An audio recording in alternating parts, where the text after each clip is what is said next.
My name's Frances O'Neill. I'm chair for this afternoon's keynote from Lynn Connaway about Beyond the Survey, using qualitative research methods to support evidence-based practice. I was privileged to actually attend Lynn's workshop earlier in the week, and I have to say, those of us who attended came away thinking it was a masterclass in terms of doing just that, in terms of getting beyond. Many of us are probably familiar with, client satisfaction survey, but the methodology Lynn's going to talk about this afternoon advances that. So Lynn Connaway PhD is Director of Library Trends and User Research and leads the User Studies Research at OCLC Research. She is the past President of the Association of Information Science and Technology and was the Chair of the American Library Association of Excellence position at the Department de Biblioteconomia and Documentation at the University Carlos in Madrid, and collaborated with the faculty on user-centred research. Dr. Connaway was a visiting scholar at the Royal School of Library and Information Studies, University of Sheffield, and a visiting scholar at the Royal School of Library and Information Science, Copenhagen. She has received research funding from the IMLS in the US and JISC and the Arts and Humanities Research Council in the UK. She leads OCLC research in the Digital Visitors and Residents Project and is currently the co-principal investigator of an IMLS-funded project with the University of Florida and Rutgers. The State University of New Jersey to investigate how late primary, secondary and community college STEM students judge credibility of digital resources in the absence of human resources. Oh, I think that was a typo there. Lynn was also the project lead on ALIA ACRL action-oriented research agenda on library contributions to student learning and success. Dr. Connaway is also the co-author of the 4th and 5th editions of Basic Research Methods for Librarians and of the 6th edition titled Research Methods in Library and Information Science. She has authored numerous other publications and frequently is an international and national speaker on how individuals get their information and engage with technology and the assessment and development of user-centred library services. Prior to joining OCLC Research, she was the Vice President of Research and Library Systems at Net Library, the Director of the Library and Information Science Program at the University of Missouri, Columbia. Please welcome Lynn.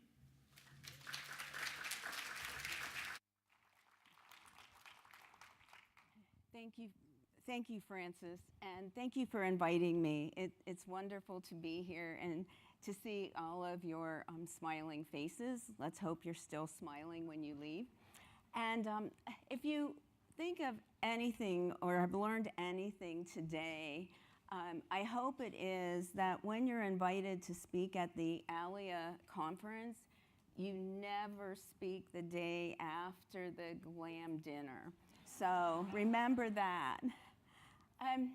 Also, I was going to stand up and say, my name is Lynn, and I've been told that I'm a positivist. And so today I'm here to talk to you to actually hope that I change that perception and that you see that I am not a positivist and that there are other ways of getting information and finding out about individuals and how they get their information and also how they engage with technology. So when let's say I put you on the spot and I ask you to define research, think about what you would say. Now, I've collected these, so these are things that people have said. Okay, so you see investigation, testing, experimentation, data collection, data analysis. But we're missing something. something very important. Anybody catch it? Librarians. Well, librarians. What about answering questions? What data will you collect if you don't know what the question is? And I hear that so much. I hear, oh, well, we want to do a survey. Okay, what do you want to know? Oh, well, I don't know, but we want to do a survey. That's backwards. So we're going to talk a little bit today about how we should be thinking about research. Can you guess what the most widely used data collection method is in library and information science? Yep, you got it, the survey method. We like that. Surveys can be both quantitative and qualitative. Quantitative's much easier. You can get the information, they're either yes, no, they're on a Likert scale, they're multiple choice, and they're very easy to analyze and interpret. But when you conduct a survey with qualitative data, when asking questions that are open-ended, then that becomes much more difficult. The problem with that also is that you're not able to probe, because when people start talking to you freely, you have more questions. But you can't do that when they're actually answering questions on a survey. So one other thing I'd like you to walk away with today is that the data collection methods you choose depend on your questions. And so that's something that I'll keep going back to.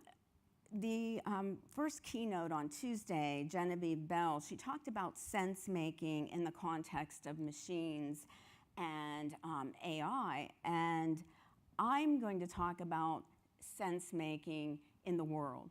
So individuals and in the library world and in the digital world, because we really need to be looking at our research from a user-centered perspective and identify how and why these individuals make sense of their environments.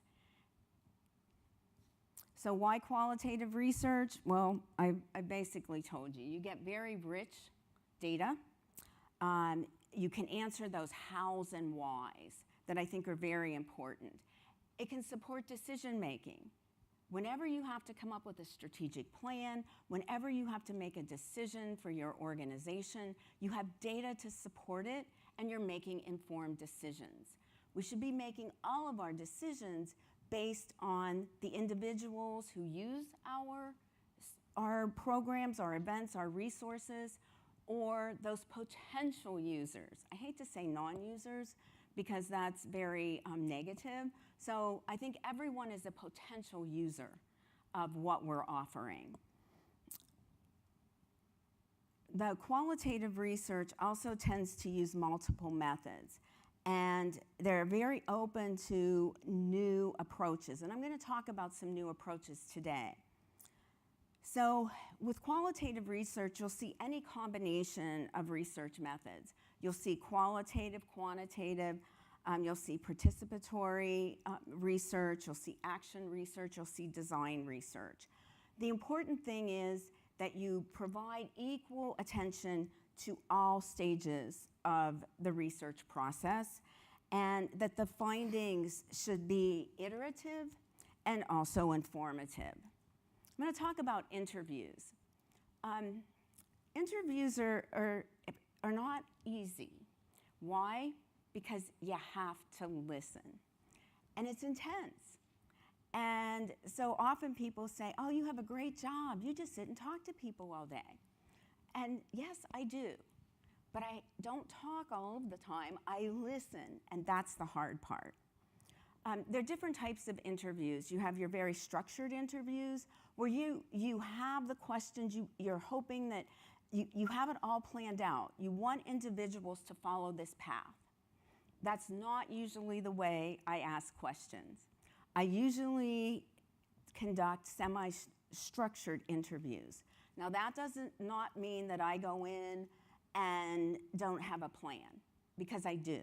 I have questions, I have probes, and I know where I'm going, but I'm open to hear what people were telling me. And then if I'll pick up on something and think, oh, I never thought of that, and ask questions about that. You can do the individual face-to-face interviews, telephone interviews, Skype interviews, WebEx interviews, and also the group interviews, the focus group interviews. I have been doing face-to-face interviews lately, and I'll talk about this project. We have a federal grant in the US to study how public libraries are collaborating with other community services to address the opioid crisis. And so those interviews are done face-to-face because this is a very emotional subject. And we are talking to people who have been affected by that opioid crisis in some way, recovering addicts. We are talking to frontline librarians who are dealing with this every day, social workers. And so I need to go in for 2 days on site to establish a relationship, a rapport, in order to instill trust so that these individuals will speak to me. The semi-structured interview is very detailed, very time-consuming. Again, it's all about the rapport. The selection of the participants can be very tedious and difficult, and you have to have everything transcribed, and not only the conversations, but also we try to observe the behaviors. And so sometimes when someone is talking to me, they'll cross their arms and move away from me, and I know this is getting a little bit sensitive. I was taught, you do the same thing. You cross your arms, you move back, you pull back. When they lean in, you lean in. You make the individuals feel comfortable. You mirror them. The project I just talked to you about, how public libraries respond to the opioid crisis with their communities, these are some of the questions. I did not put the probes in, but we have different sets of questions for the library directors, for the frontline librarians, for the recovering addicts. They all have their own set of questions. These are some of the quotes, and I'll be doing a lot of quotes today, and so I'll read them to you because I have not memorized them. And this is from a community partner, and the community partner was actually the Department of Public Health and Environment within a large metropolitan city.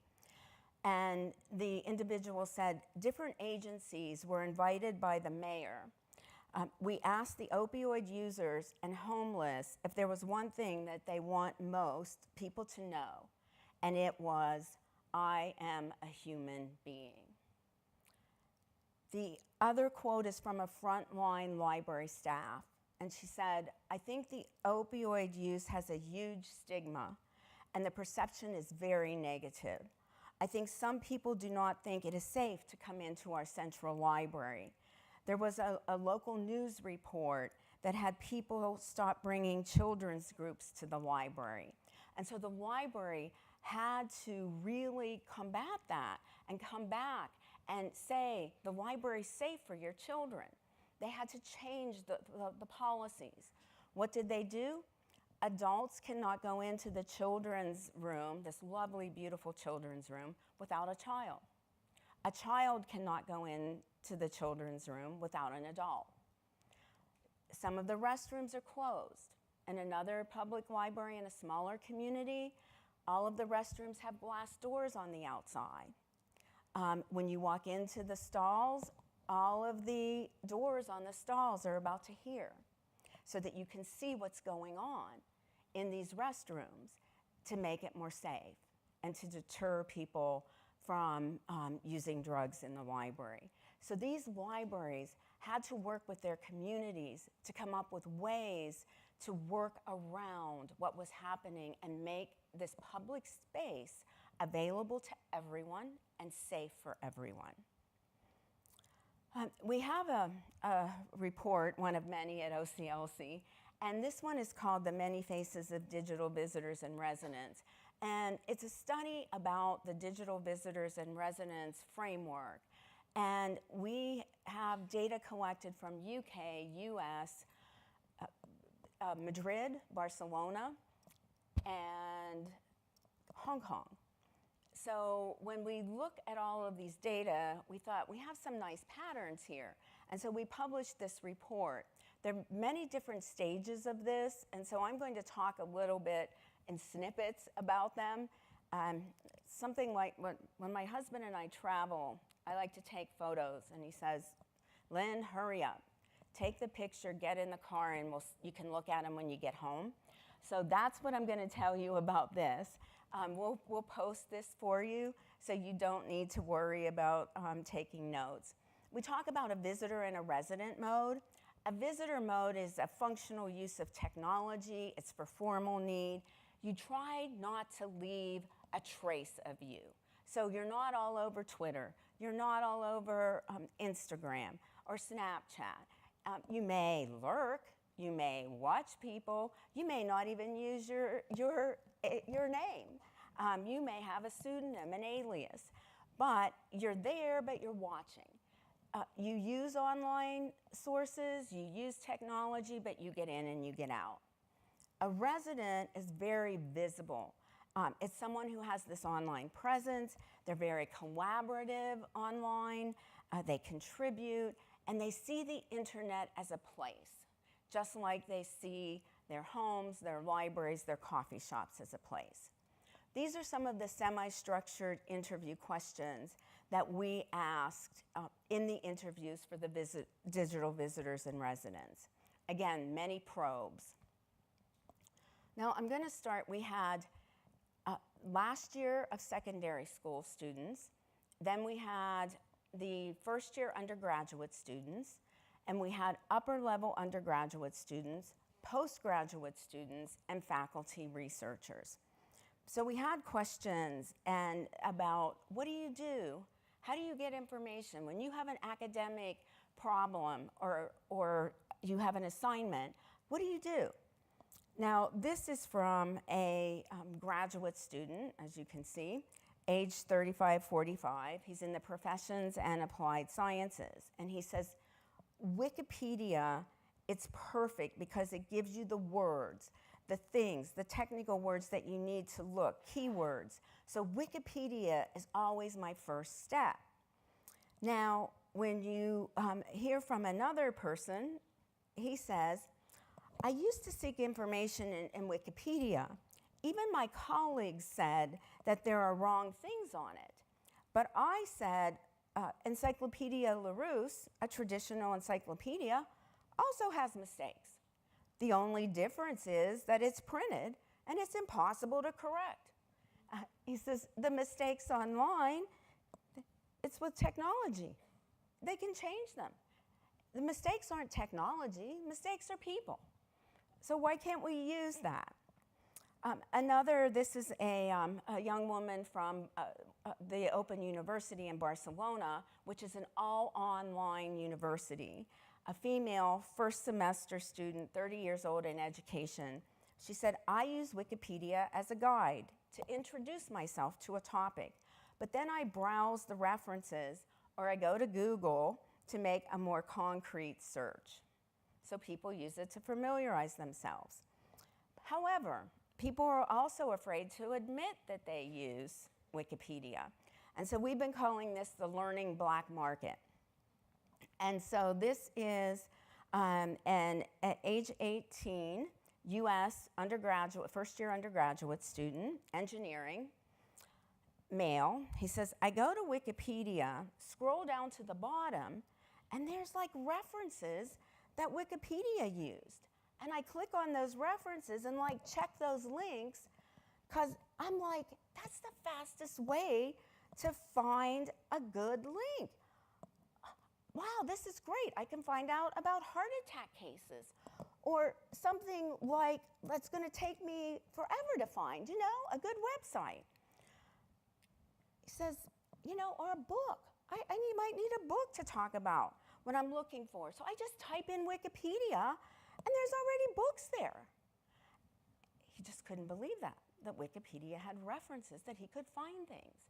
Why should we be in Wikipedia as librarians? Why should we have our information there? They actually look at those references.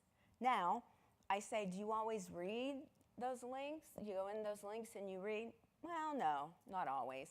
But at least they recognize that they're references that are legitimate. And this young person said, a female, age 19, she said, it's like a taboo, I guess, with all teachers. They just all say, you know, when they explain the paper, they always say, don't use Wikipedia. When we interviewed faculty, tutors, that's not what they said they say. But this is what individuals hear. So again, it's listening. This is one of my favorites. This is a female, age 17, high school student, US. And she said, this morning I was looking for a homemade bread recipe that I could use to bake and then blog about. I just started my own food blog. At first I started looking online and it was a little bit overwhelming. There were so many different recipes with different flavors and crazy combinations. The one thing that was good about looking at the online recipes was viewing the user comments and seeing how people liked or disliked each recipe. I ended up reaching into my mom's cupboard and using a recipe that I found in one of her old cookbooks. The recipe was just what I was looking for. It was a simple homemade white bread recipe. I was about to search on the internet on how to knead and punch bread, but I flipped the page and there was a whole glossary of bread-making terms. I must admit, I was a bit surprised by the amount of information and instruction found in a cookbook. I thought I was going to have to go online to look up an instructional video. Now, the whole premise for the visitors and residents was that we were refuting Prensky. We felt that the digital natives and the digital immigrants was not accurate, that there were too many variables with that, and that age was not the determining variable. So I have a counter story for this. My mother was visiting me. She's obviously older than me. She said, let's make something for dinner. Okay. So we start getting I said, here's what I have, and I have all of these cookbooks. And she said, you still use cookbooks? And I said, yes. And she said, I don't. And I said, what do you do? She said, I put all the ingredients in Google, and then I get all these recipes. And I said, well, why don't you look at a cookbook? She says, no, you look at the cookbook. She said, I'll get my tablet and I'll get a recipe. So it's not age-related. I love this quote. This is from the Open University in Barcelona, and it's a faculty member, male, 53, in arts and humanities. And he says, you spend many hours with St. Google. We entrust ourselves to St. Google, and that solves it for us. I thought that was a nice way of putting it. Now, we also did a study with academic librarians and with their provosts. So we invited 14 academic library administrators to talk to us and be on our advisory group. And this was for the Association for College and Research Libraries. We were studying, we wanted to look at how libraries contribute to student success and learning in the academic environment. And so as you all know, academic library and public library administrators are all very busy. But they were kind enough, and we have one of our advisory members in the group, I won't embarrass him, that he's in our audience, and they were kind enough to work with us. And then we said, well, you can't come on this group unless you get a provost to talk to us for an hour, because we want to interview the provost. And so they said, wow, we'd love an hour with the provost. But they did it. And so we conducted semi-structured interviews with the provost, and then we conducted focus group interviews and discussion groups with the academic library directors. These were some of the questions that we asked the provosts. Again, we had many probes, and I must admit, I interviewed the provost the day after the US presidential election. It was a very different environment that day. And they were shocked. I was a counselor, basically. They did not know what was going to happen in higher education. So there were many concerns. So we started talking about communication. And this provost was from a research university, a secular public university. And he says, you know, librarians have to be able to sell to the deans that this is something valuable, that the deans want to be a part of, and the deans are going to be impacted by their faculty, feeling that this is a worthy thing, because if we use money for one thing, we can't use money for something else. I think customer service becomes really important in this kind of environment. And I thought this is perfect, because he's basically saying we're all vying for the same resources, and you need to sell, which we don't like to hear, and we need to communicate. Now, with the focus group interviews, with the library administrators, we had group interviews, as I said. We got a lot of data, and you get a lot of data with focus group interviews.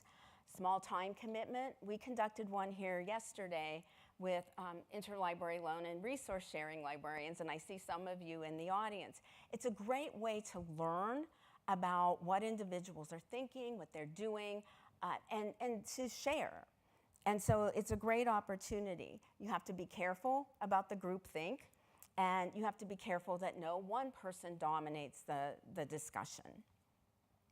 So with the ACRL library administrators, these were some of the questions we asked them, and you can see some of the probes. And this is from a library administrator, a research university, secular, private. And what kept coming up was, how do we determine credibility? And it was all about the news. And again, what just happened with the election had made people to start to think. And many of the provosts said, this is where librarians can make a difference. This is where instruction can help. And so I read one of the tweets that someone said we librarians should not be saying fake news. I don't know if you read that from this conference, but I did not say this. It's a quote. I'm just reading it. And it says, the whole kind of conversation around fake news is this really important example of how important it is in our daily life and civic health in order to bring critical skills to bear on understanding information and being able to critically evaluate the source of that. And that came up so much with the provosts and with the academic librarians. Now, this is another study that was funded by the US government. We were looking at virtual reference services, and once again, we were overzealous. When you look at all that we did, no wonder they funded us. But we have really rich data. And so we did focus group interviews, we looked at question point live chat, we had online surveys at that time, and we did call these non-users because we were trying to distinguish them. They had never used virtual reference. What we learned is they were using social question and answer sites, but not necessarily virtual reference. And then we did the telephone interviews. These were some of the focus group interview questions. Now, we had a group of screenagers, 12 to 18-year-olds, and we did a focus group interview. And their thinking was so different than anyone else we had interviewed that we took a detour and had a whole group of this 12 to 18-year-olds so that we could start comparing them to others, because they were thinking differently than anyone else we had interviewed. This is a quote from someone, not someone between 12 and 18, and said, I was on the virtual reference site at 2 or 3 in the morning, and it felt personalized. I don't know, I felt like I was the only person the other person had to talk to, which may have been true. And they took the time out. And again, it's that relationship, it's that, You've got to have a rapport, even in an online environment. This is one that I also like. I've always thought that the library was a good source if you had a few months to spend on a paper. Now, what does that say about the way we provide our sources? This one is priceless. This is a female high school student, and she said, and then cause you've already asked them, the librarians, you don't want to feel like you're pestering them too much, so you don't go and ask them again. It's like you don't want to go, so which shelf are you pointing at? Because I mean, once they do their famous point, it's just like, ugh. Think about that. How many times do we say, it's over there on the right, and da-da? Yes.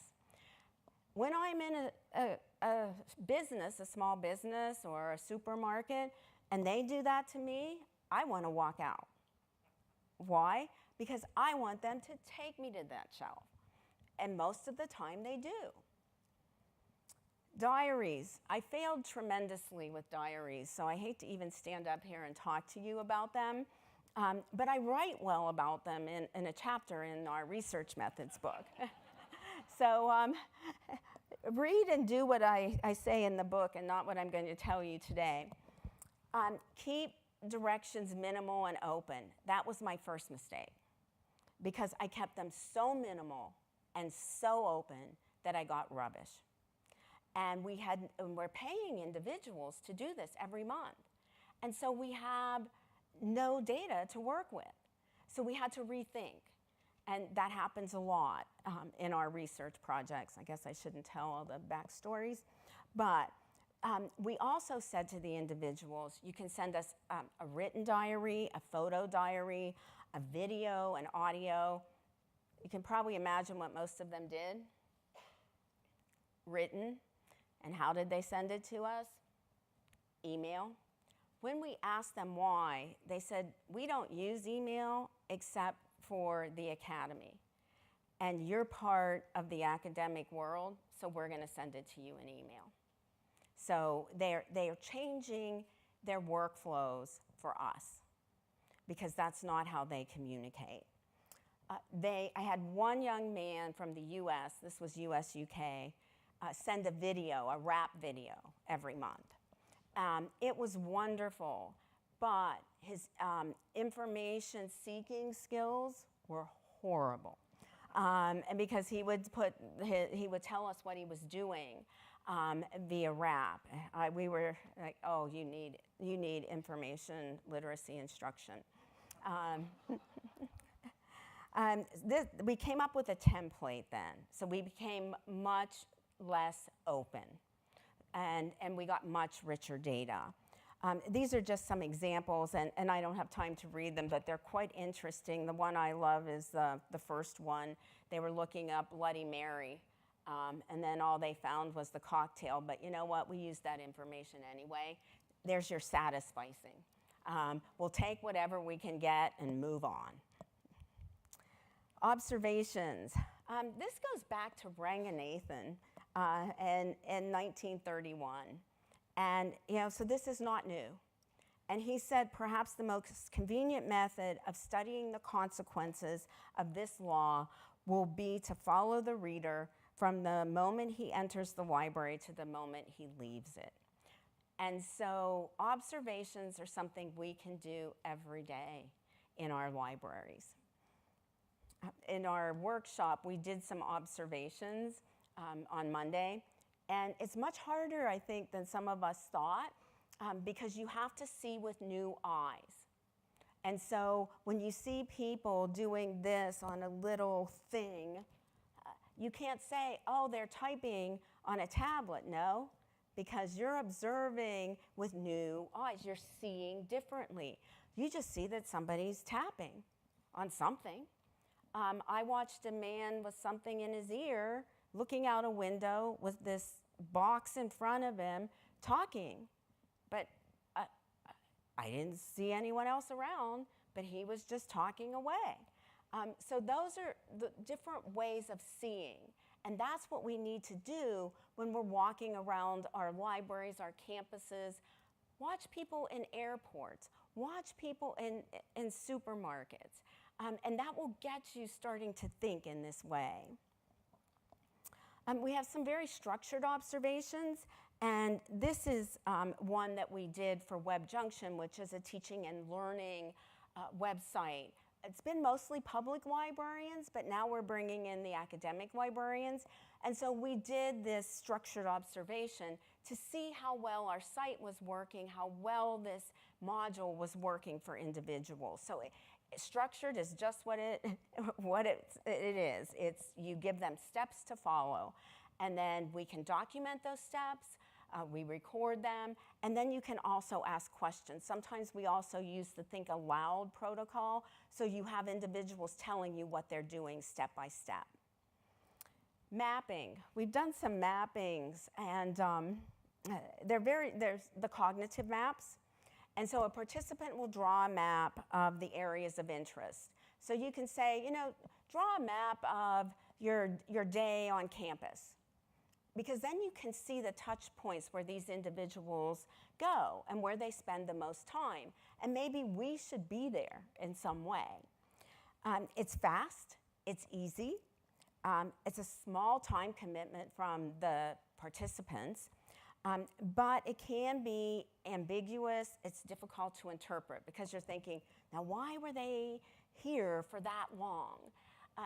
It's often nice, if you can, to follow up with some interviews and ask some questions, because that's much more helpful. Mapping diaries give you that opportunity, that you can give participants a map and ask them to record their movements. So it's more structured. And then you can use these maps for interviews. And I watched this in a library for the first time. The library had an ethnographer on staff. And it was so fascinating to watch. They were trying to they were restructuring the physical library. And so they wanted input from students and faculty. And the students were mapping and saying what they wanted and where they thought things should go based on the space. And they were so excited and so engaged. And I thought, this is what we should be doing. And the library actually did restructure the library to the way that they wanted it. And then I went back to the library, and the spaces are all being used. And so get their input. If you want them to use it, get their input, their buy-in. These are maps we did with the visitor and resident projects, and these were all from Hong Kong. So the one on your far left, that is a Hong Kong University first-year undergraduate student. And what he said after he did this is that, he says, I realized I'm not that hardworking. I spend all of my time on social media. He also said, I only go directly to the library website in desperation. The quadrant 2, which is that top middle one, it's a Hong Kong University undergraduate. And he says he goes to the library to borrow books for personal use. And he says, I'm antisocial, is what he said. Because, you know why I'm antisocial? Because I'm always on social media. And then that bottom one is a Hong Kong University faculty member. And he said, I want the least digital footprint as possible. He said, that's my goal. And he said, I use these things in the middle for work. But he said, that's it. He said, one thing I learned about myself is I need to learn more and contribute more in this digital space for his work so that it would get out. We have a mapping app that we developed at OCLC, and yes, we did do usability testing. And it's a fun app, and that's the URL. And you can go in and start playing, and if nothing else, it helps you document, realize where you spend your time. One young woman at UCLA she knew every icon for every social media app without even looking at it. And she said, I just realized I spend too much time in social media. I never had to look up one of these icons. And so it's a really good way if you have any of your community members, your academic staff, students, to do something like this and then talk about it with you. It's really helpful to see where they're going to get their information. We came up with, we think, are novel mixed methods. And this is a new study on researching students' information choices. It was a 3-year study, but once again, we were overzealous, so now it's a 4-year study. And we're looking at STEM students from 4th grade in the US, which is about 9 years old, through postgraduate students. And so we have simulations. And of course, the younger individuals only have 10 sources, and the older individuals have 20 sources. And we have them, we use Storyline. I don't know if any of you have ever used that before, but we use Storyline, and we have them clicking and talking to us about what they're doing, what's credible, and we're looking for those cues. They look at the URLs for cues. I better stop. I have some quotes. These are their students' perspectives on things. What's a preprint? Okay, so they see preprint written, they don't know what that is. I don't really know if New York Times is a journal or a magazine.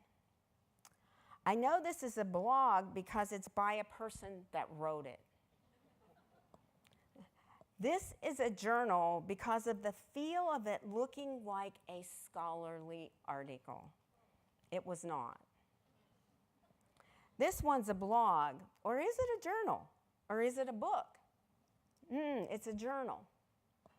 And this shouldn't be so hard. And it was just very eye-opening for me as a researcher because we take so much for granted. One of the things that we, in the preliminary research that we found, is often the community college students, and I think that's equivalent to your vocational schools, they are often better at determining credibility than others. But this is all preliminary, so I can't say that's going to happen with all. We have 174 individuals, so we're still coding. But that surprised me a lot. They all seem to like PDF, but they know what it is, and it's comfortable. We did a project for WorldCat Discovery and Access, and I had this brainy idea that we were going to get logs from WorldCat Discovery, and then we asked 5 academic libraries if we could have a pop-up on their website, and then the pop-up would say, after the person searched, would you be willing to talk to us for a $20 Amazon card about this search? So we had undergraduate, postgraduate students, and faculty.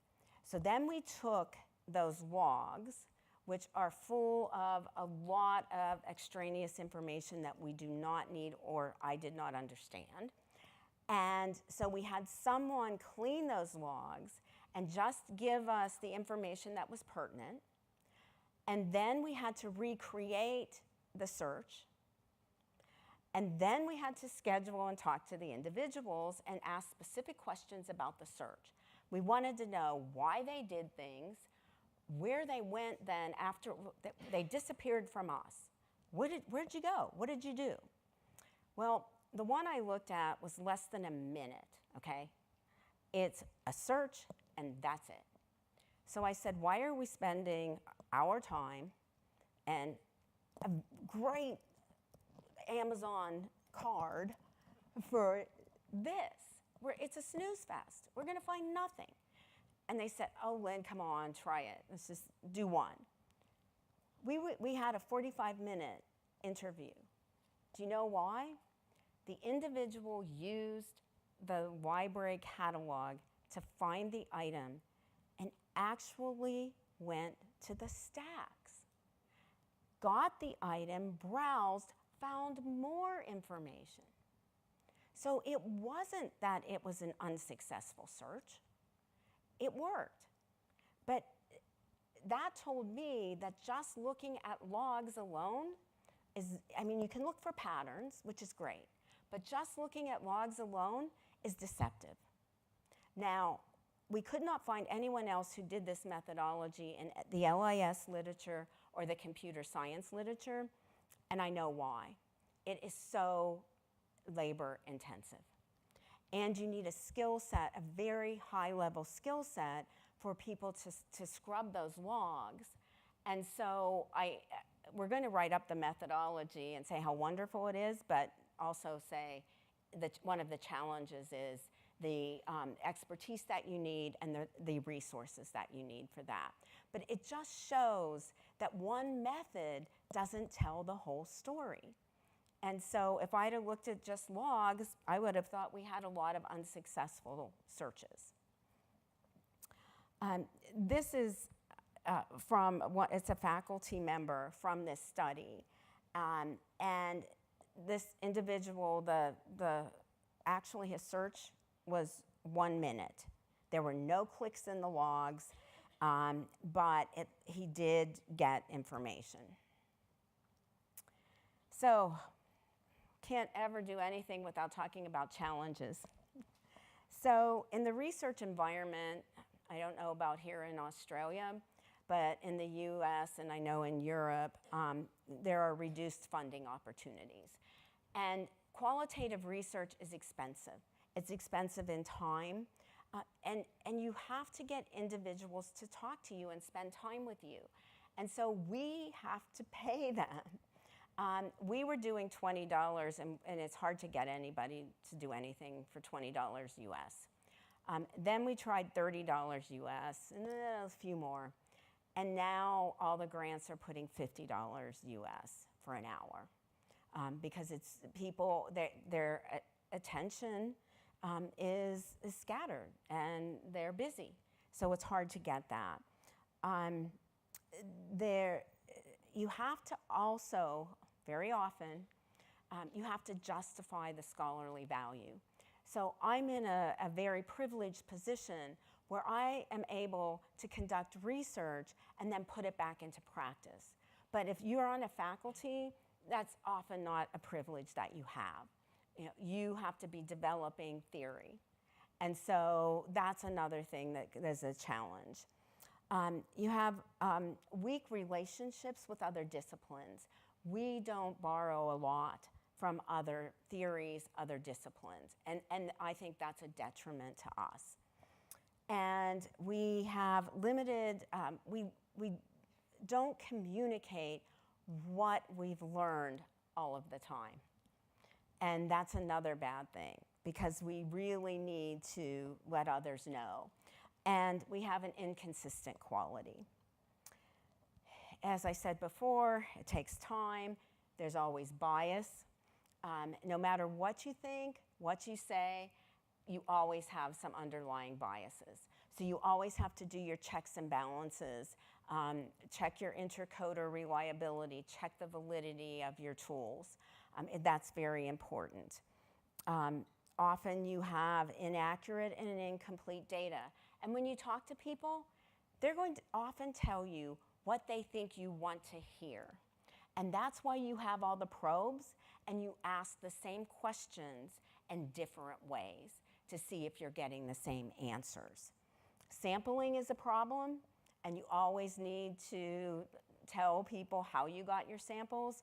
We often are using convenience, snowball samples, but they're purposive sampling, so that's important too. And we often keep our data on different systems, and those systems, those technologies go away, and then we lose the data. And so that's a call for the research data management, because I am horrible with that. When I came in today to give this presentation, I had 2 different USB drives because one kept saying there was an error. I had another USB drive in my room, and I had it on my laptop and in Dropbox. Now, that's not the way we should be doing this, but that's the way many of us do that. The opportunities, we get this rich, thick description. And I mean, just the reason I always use quotes is because if I stood up here and told you these things, you would think I was making it up. One of the young screenagers with the virtual reference said to us, I wouldn't use virtual reference services. And we said, why not? And she said, how do I not know that that librarian on the other end is not a psycho serial killer? Why did she say that? We tell children, don't talk to people you don't know on the internet because they may be psycho serial killers. And so the data are so rich, and it tells such a lovely story. And I think it's all about telling your story to your community, whatever community that may be. It gets to those how and why questions, which are also very important. And it provides information to support decisions about your resources, your programs. It can help motivate and increase buy-in for change. And when you actually involve people in this decision-making, they love it.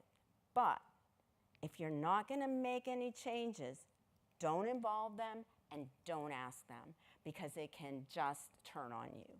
So be committed to that.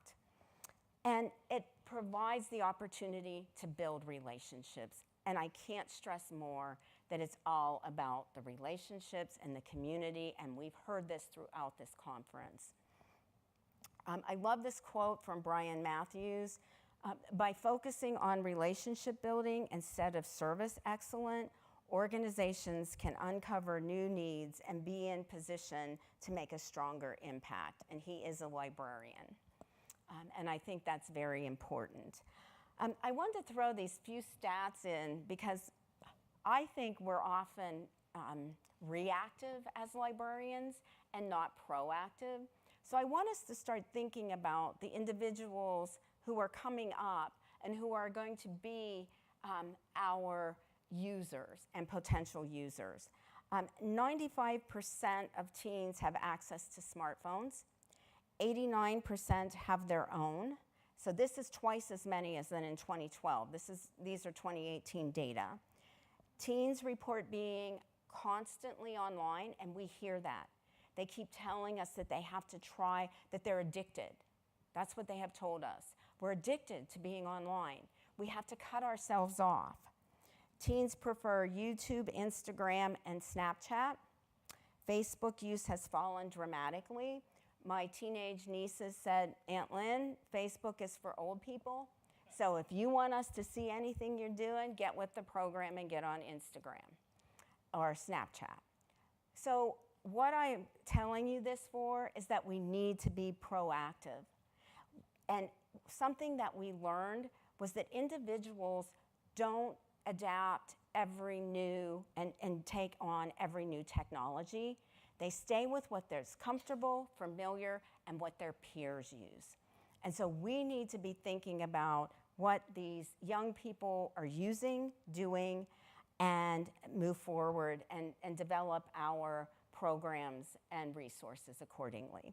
So I could not have done this without our research assistant, so I always like to give her credit because she comes up with all the images and quotes for me. And we have, as always, I have many, many references. And I think we have time for questions, or do I?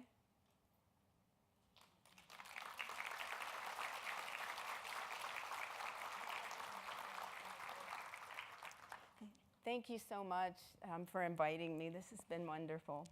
It is actually, we're in change over time, so if anybody wants to leave, but if we do have 5 minutes in before this room is going to be reused, so if anybody's got any questions. Oh, yes, there's one. Have we got a mic? Thank you. I was just wondering what methodology you use to get the categories from the data that you get after all the interviews. So what do we use to categorize? Yes, whether you use something like grounded theory or one of those theories. Yes, we are preferred using one? grounded theory, and so all of the themes emerge from the data. And thank you for asking that. With the Visitors and Residents project, librarian was never mentioned with the secondary school students or undergraduate students. So librarian was not in our code book until we talked to the upper level undergraduate students, postgraduate students, and faculty. Okay, thank you. Thank you. Okay. All right, I think we'll call it to an end, and thank you all for your attention. And thank Lynn for her excellent presentation.